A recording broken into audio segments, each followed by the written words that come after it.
ఈ స్ట్రైక్ దేని గురించో చెప్తా వినండి. ఇవి ఆరావళి హిల్స్. ఇవి ప్రపంచంలోనే అత్యంత పురాతనమైన మౌంటైన్స్ లో ఇవి ఒకటి.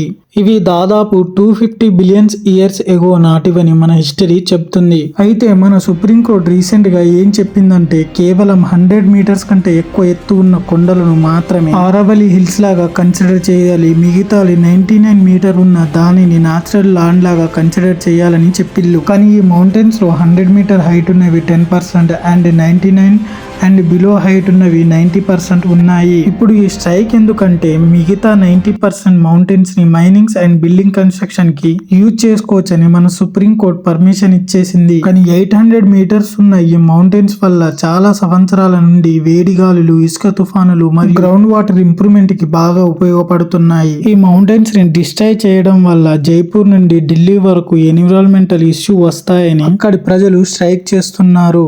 ఆ ఎన్విరాన్మెంటల్ ఇష్యూస్ ఏంటి అంటే వాటర్ కొరత మరియు జైపూర్ నుండి ఢిల్లీ వరకు ఎడారిగా మారుతుందని అంటున్నారు.